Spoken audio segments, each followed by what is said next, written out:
ഇന്ന് നിയമസഭാ നടപടികൾ ആരംഭിച്ച സമയത്ത് പ്രതിപക്ഷ നേതാവ് സഭയിൽ വ്യക്തമാക്കിയത് എന്ത് എന്നത് കാണാം. സാർ, ശബരിമലയിലെ സ്വർണ്ണക്കൊള്ളയെക്കുറിച്ചുള്ള അന്വേഷണം സാർ വഴിമുട്ടി നിൽക്കുന്ന ഒരു സാഹചര്യമാണ്. SIT നോക്കുകുത്തിയായി നിൽക്കുന്ന ഒരു സാഹചര്യമാണ്. സാർ, എല്ലാ പ്രതികളും സ്റ്റാറ്റ്യൂട്ടറി ജാമ്യം എടുത്ത് പുറത്തിറങ്ങുകയാണ്.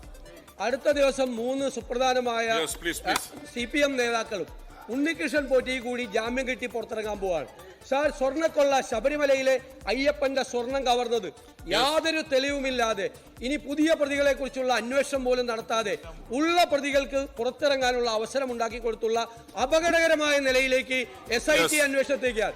സാർ, മുഖ്യമന്ത്രിയുടെ ഓഫീസിന്റെ സമ്മർദ്ദം കൊണ്ടാണ് സാർ SIT ഇങ്ങനെ ചെയ്യുന്നത്. സാർ, അതുകൊണ്ട് ഞങ്ങൾ സമരം കടുപ്പിക്കാൻ തീരുമാനിച്ചു. ഞങ്ങൾ ഈ സഭയിലും ഞങ്ങൾ ആ സമരം ഈ സഭയ്ക്കകത്തേക്കും തുടരാൻ തീരുമാനിച്ചിരിക്കുന്നു. ഞങ്ങൾ സഭാ നടപടികളുമായി സഹകരിക്കുന്നില്ല എന്ന് അങ്ങേ അറിയിക്കുന്നു. സാർ, പ്രതിപക്ഷത്തിന് മറുപടിയുമായി മന്ത്രി MP രാജേഷ് രംഗത്തെത്തുകയായിരുന്നു. പ്രതിപക്ഷത്തിന് വിഷയദാരിദ്ര്യമാണെന്നും അടിയന്തര പ്രമേയ നോട്ടീസ് പോലും നൽകാൻ കഴിയുന്നില്ല എന്നും മന്ത്രി ആരോപിച്ചത്. ഉന്നയിച്ച ആരോപണങ്ങളെല്ലാം പൊളിഞ്ഞതിന്റെ ജാള്യതയാണ് പ്രതിപക്ഷത്തിന് എന്നും MP രാജേഷ് പറഞ്ഞു. അദ്ദേഹം പറഞ്ഞത് കൂടി കേൾക്കാം. ജനാധിപത്യത്തോടുള്ള അവഹേളനമാണ്, ജനങ്ങളോടുള്ള വെല്ലുവിളിയാണ്. സർ, വിഷയദാരിദ്ര്യം മൂലം ഇന്ന് ഒരു അടിയന്തര പ്രമേയത്തിന് നോട്ടീസ് കൊടുക്കാൻ പോലും അവർക്ക് കഴിയുന്നില്ല. എന്തൊരു അതിക്രമമാണ് സർ കാണിക്കുന്നത്. എല്ലാ ദിവസവും അങ്ങയുടെ മുഖം മറച്ചുകൊണ്ട് വെല്ലിലിറങ്ങി കാണിക്കുന്ന ഈ അതിക്രമം ജനങ്ങൾ കാണുന്നുണ്ട്. ഇപ്പോ ഹൈക്കോടതിയിൽ നിന്ന് 2 കരണക്കുറ്റിക്ക് മാറി കഴിഞ്ഞ കുറെ കാലമായിട്ട് ഇവർക്ക് പ്രഹരമേറ്റുകൊണ്ടിരിക്കുകയാണ്. ഏറ്റവും ഒടുവിലേറ്റ പ്രഹരം സ്പ്രിംഗ്ലർ കേസിലാണ്. സ്പ്രിംഗ്ലർ കഴിഞ്ഞ നിയമസഭാ തെരഞ്ഞെടുപ്പ് കാലത്ത് ഉയർത്തിപ്പിടിച്ച ആരോപണമായിരുന്നില്ലേ? എന്താ ഈ സ്പ്രിംഗ്ലറിന്റെ കഥ? എന്നിട്ടൊരു പ്രതിപക്ഷ നേതാവ് എല്ലാവരെയും ആക്ഷേപിച്ചുകൊണ്ടിരിക്കുകയാണ്. ഒരു ഹൈക്കോടതി ചീഫ് ജസ്റ്റിസ് വായിൽ തോന്നിയത് പറഞ്ഞു എന്ന് വിളിച്ചു പറഞ്ഞ പ്രതിപക്ഷ നേതാവാണ്. അപ്പോ കോടതിയിൽ തോറ്റാൽ നിയമസഭയിൽ എന്നതാണോ സ്ഥിതി? കോടതിയിൽ തോറ്റാൽ നിയമസഭയിലാണോ? അതാണ് സാർ കാണിച്ചുകൊണ്ടിരിക്കുന്നത്. പ്രതിപക്ഷത്തിന് അവരുന്നയിച്ച എല്ലാ ആരോപണങ്ങളും ഒളിഞ്ഞതിന്റെ ജാള്യമാണ്. അതാണ് ഇവിടെ തീർത്തുകൊണ്ടിരിക്കുന്നത്. യഥാർത്ഥത്തിൽ സ്വർണം കെട്ടത് ആരപ്പ? കോൺഗ്രസ് ആണ് അയ്യപ്പ. സംരക്ഷിക്കുന്ന ആരപ്പ? സോണിയാഗാന്ധിയാണ് അയ്യപ്പ എന്നാണ് സാർ എഴുതി വെക്കേണ്ടത്. അതാണിന്ന് നിയമസഭയിൽ നടന്നത്. ഇന്നും പാരഡി ഗാനം, ഒപ്പം തന്നെ പ്ലക്കാർഡുകളൊക്കെ ഉയർത്തിക്കൊണ്ടുള്ള പ്രതിഷേധമാണ് സംഭവിച്ചത്. ശ്രീജിത്ത് തുടരുന്നുണ്ട്. ശ്രീജിത്ത്, ഇന്നലെ നമ്മൾ കണ്ടതാണ് സ്റ്റീൽ ബോംബ് എറിഞ്ഞ കേസിലെ പ്രതിയുടെ പരോളുമായി ബന്ധപ്പെട്ട് അതിൽ വലിയ പ്രതിഷേധമുണ്ടാകുന്നു.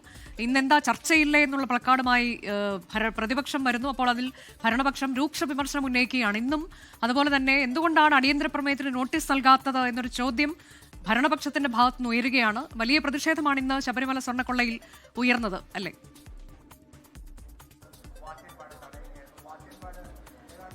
അനുജ, ഇന്നലത്തെ മാതൃകയിൽ സർക്കാരിനെ പ്രതിരോധത്തിലാക്കുന്ന വിഷയങ്ങൾ തുടക്കം മുതൽ തന്നെ ഉന്നയിക്കുക എന്ന രാഷ്ട്രീയ തന്ത്രമാണ് പ്രതിപക്ഷം നിയമസഭയിൽ ഉപയോഗിക്കുന്നത്. അതിന്റെ ഉദാഹരണമാണ് ഇന്ന് രാവിലെയും കണ്ടത്. ചോദ്യോത്തരവേളയുടെ തുടക്കത്തിൽ തന്നെ ശബരിമല സ്വർണ്ണക്കൊള്ളയുമായി ബന്ധപ്പെട്ട വിഷയങ്ങൾ, അതുമായി ബന്ധപ്പെട്ട അന്വേഷണത്തിലെ പാളിച്ചകളടക്കം ചൂണ്ടിക്കാണിച്ചുകൊണ്ട് പ്രതിപക്ഷ നേതാവ് VD സതീശൻ രംഗത്ത് വരികയായിരുന്നു. ശബരിമല സ്വർണ്ണക്കൊള്ള കേസിൽ അറസ്റ്റിലായ പ്രതികൾ അറസ്റ്റിലായിട്ട് 90 ദിവസം കഴിഞ്ഞു. 90 ദിവസം കഴിഞ്ഞിട്ടും കുറ്റപത്രം സമർപ്പിക്കാൻ പ്രത്യേക അന്വേഷണ സംഘത്തിന് കഴിയാത്തത് മൂലം ഈ പ്രതികൾക്ക് ജാമ്യം കിട്ടുന്ന സ്ഥിതിയുണ്ട്. അപ്പോൾ പ്രതികൾ ജാമ്യം കിട്ടി പുറത്തിറങ്ങുന്നത് കേസിനെ തന്നെ ബാധിക്കും. ഇതോടൊപ്പം തന്നെ കേസന്വേഷണത്തിൽ ഫലപ്രദമായ രീതിയിൽ മുന്നോട്ട് പോകുന്നതിന് തടസ്സം സൃഷ്ടിച്ചുകൊണ്ട് മുഖ്യമന്ത്രിയുടെ ഓഫീസ് വലിയ തോതിലുള്ള സമ്മർദ്ദം ചെലുത്തുന്നു തുടങ്ങിയ ആരോപണങ്ങൾ ഉന്നയിച്ചുകൊണ്ടാണ് പ്രതിപക്ഷ നേതാവ് VD സതീശൻ സഭാതലത്തിൽ തങ്ങളുടെ പ്രതിഷേധം പ്രകടിപ്പിച്ചത്.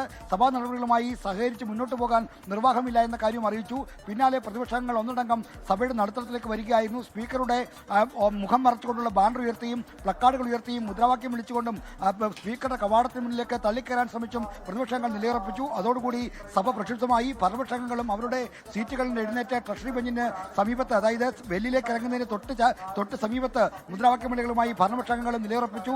പരസ്പരം മുദ്രാവാക്യം വിളികളും മറ്റുമായി സഭാ നടപടികൾ മുന്നോട്ട് പോകുന്നതിനിടയിലാണ് 9:39 ആലുവ MLA അൻവർ സാദത്ത് സ്പീക്കറുടെ ഡയസിലേക്ക് കാലെടുത്ത് വെച്ച് കയറാൻ ശ്രമിച്ചത്. സ്പീക്കറുടെ ഡയസിന് മുന്നിൽ ഒരു വളഞ്ഞ വേലിക്കെട്ടുണ്ട്. ആ വേലിക്കെട്ടിന് അകത്തേക്ക് കാലെടുത്ത് വെക്കാനുള്ള അൻവർ സാദിന്റെ ശ്രമം വാച്ചൻവാർഡ് തടസ്സപ്പെടുത്തി. പിന്നീട് വാച്ചൻവാർഡും പ്രതിപക്ഷ MLA-മാരും തമ്മിൽ ഏറ്റുമുട്ടലുണ്ടായി. അങ്ങനെ ആ ഏറ്റുമുട്ടലിനൊടുവിലാണ് 9:41 സഭാ നടപടികൾ നിർത്തിവെച്ചത്. ഇപ്പോൾ സഭാ നടപടികൾ നിർത്തിവെച്ചിട്ട് ഏതാണ്ട് 12 മിനിറ്റോളം പിന്നിടുകയാണ്.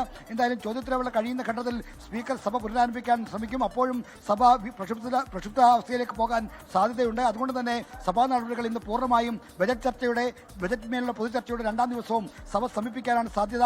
ലോകത്തെവിടെയായാലും ഏത് സമയത്തും 24 വാർത്തകളും ഓഗ്മെന്റഡ് റിയാലിറ്റി പാക്കേജുകളും എക്സ്പ്ലെയിനറുകളും വിശദമായി കാണാൻ ഞങ്ങളുടെ യൂട്യൂബ് ചാനൽ നിങ്ങൾക്ക് സബ്സ്ക്രൈബ് ചെയ്യാം.